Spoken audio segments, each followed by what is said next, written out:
തോട്ടപ്പള്ളിയിൽ അനധികൃത ഖനനത്തിനെതിരെ ഒരു വർഷത്തിലേറെ 12 മീറ്റർ ആഴത്തിൽ കരിമണലൂറ്റിയ കൂറ്റൻ ഡ്രഡ്ജർ തിരിച്ചു കൊണ്ടുപോയി. ശശിധരൻ കർത്തയുടെ കമ്പനിക്ക് കൂടി വൻ ലാഭമുണ്ടാക്കുന്ന അനധികൃത ഖനനമാണ് തോട്ടപ്പള്ളിയിൽ നടക്കുന്നതെന്ന് തെളിവുകൾ സഹിതം റിപ്പോർട്ടർ പുറത്തു കൊണ്ടുവന്നിരുന്നു. തോട്ടപ്പള്ളിയിലേത് അനധികൃത ഖനനമാണെന്ന് തെളിയിക്കുന്ന മാധ്യമ വാർത്തകളെ തുടർന്നാണ് ഡ്രഡ്ജർ കൊണ്ടുപോകേണ്ടി വന്നതെന്ന് തോട്ടപ്പള്ളി സമരസമിതി നേതാക്കൾ പറഞ്ഞു. റിപ്പോർട്ടർ SIT അന്വേഷണ പരമ്പര തുടരുകയാണ്. ഈ കാണുന്ന JCBകളും ഹിറ്റാച്ചികളും മാത്രമല്ല, കിലോമീറ്റർ അപ്പുറമുള്ള കടലിലെ മണ്ണ് വലിച്ചെടുക്കാൻ ശേഷിയുള്ള കൂറ്റൻ ഡ്രഡ്ജർ ഇവിടെ എത്തിയിട്ട് വർഷം 1 കഴിഞ്ഞു. എന്നിട്ടും പേര് മണൽ വാരലെന്ന്.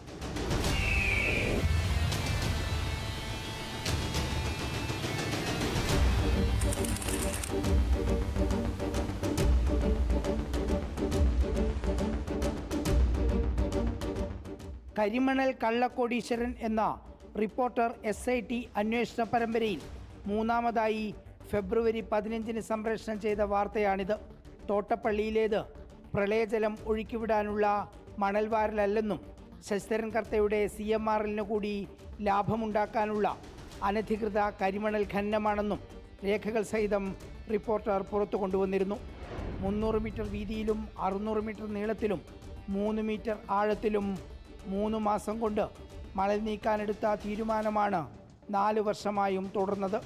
3 മീറ്റർ ആഴത്തിൽ കുഴിക്കേണ്ട പൊഴിമുഖത്താണ് 12 മീറ്റർ വരെ ആഴത്തിലും കിലോമീറ്ററുകൾ ദൂരെയുമുള്ള മണലെടുക്കുന്നതിനായി കൂറ്റൻ ചൈനീസ് ഡ്രഡ്ജർ തോട്ടപ്പള്ളിയിലെത്തിച്ചത്. 1 വർഷത്തിലേറെ ഇതുപയോഗിച്ച് കരിമണൽ കേന്ദ്ര പൊതുമേഖലാ സ്ഥാപനമായ IREL കുഴിച്ചെടുത്തു. ഡിസംബർ 31 ഖനനം താൽക്കാലികമായി നിർത്തിയിട്ടും ഡ്രഡ്ജർ ഇവിടെ തന്നെ തുടർന്നു.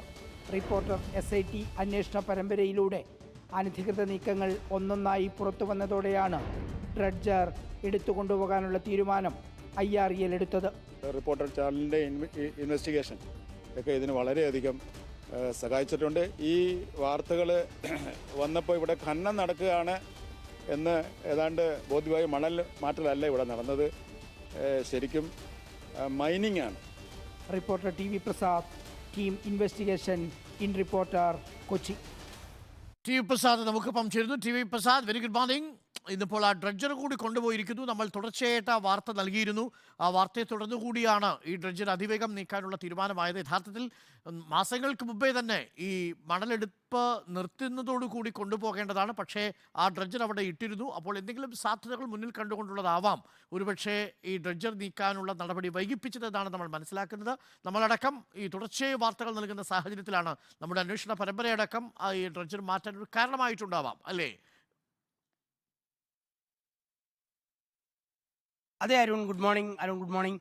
അത് തന്നെയാണ് പ്രധാനപ്പെട്ട കാരണം. അതായത് 1.5 വർഷത്തിലേറെയായി ആ ഡ്രഡ്ജർ അവിടെ എത്തിയിട്ട് കഴിഞ്ഞ ഈ സീസണിൽ, അതായത് ഡിസംബർ മാസത്തോടു കൂടി താൽക്കാലികമായി ഖനനം നിർത്തുകയും പിന്നീട് മൺസൂൺ തുടങ്ങുന്നതിന് മുമ്പ്, അതായത് മെയ് മാസത്തോടു കൂടി ഖനനം പുനരാരംഭിക്കുന്ന ഒരു രീതിയാണ് ഉള്ളത്. ഈ പറയുന്ന ജനുവരി, ഫെബ്രുവരി, മാർച്ച്, ഏപ്രിൽ മാസങ്ങളിൽ സാധാരണഗതിയിൽ ഡ്രഡ്ജിങ് ഉണ്ടാകാറില്ല. 3 മാസത്തേക്ക് മണൽ നീക്കാനുള്ള കരാറിലാണ് 2019 ഏർപ്പെട്ടത്. അത് ഉത്തരവുണ്ടായത്. അതിനുശേഷം ഒരു ഉത്തരവും ഉണ്ടായില്ല. അതങ്ങനെ നീണ്ടു പോവുകയായിരുന്നു. കഴിഞ്ഞ വർഷവും ഇതേ സമയത്ത് ആ ഡ്രഡ്ജർ അവിടെ തന്നെ കിടന്നിരുന്നു. പിന്നീട് മെയ് മാസം ഡ്രഡ്ജിങ് പുനരാരംഭിച്ച സമയത്ത് ഇതേ ചൈനീസ് ഡ്രഡ്ജർ ഉപയോഗിച്ച് തന്നെയാണ് ഇത് കുഴിച്ചെടുക്കുകയും ചെയ്തത്. ഇതിലൊരു പ്രശ്നമുള്ളത് 300 മീറ്റർ വീതിയിലും 600 മീറ്റർ നീളത്തിലും 3 മീറ്റർ ആഴത്തിലുമാണ് മണൽ കുഴിച്ചെടുക്കേണ്ടത് എന്നാണ് സർക്കാർ ഉത്തരവ്. പക്ഷെ ഇങ്ങനെ 12 മീറ്റർ ആഴത്തിൽ കുഴിച്ചെടുക്കാൻ ശേഷിയുള്ള ഇത്ര കൂറ്റൻ ഡ്രഡ്ജർ ഉപയോഗിക്കുന്ന കാര്യം ഈ KMM തമ്മിലുള്ള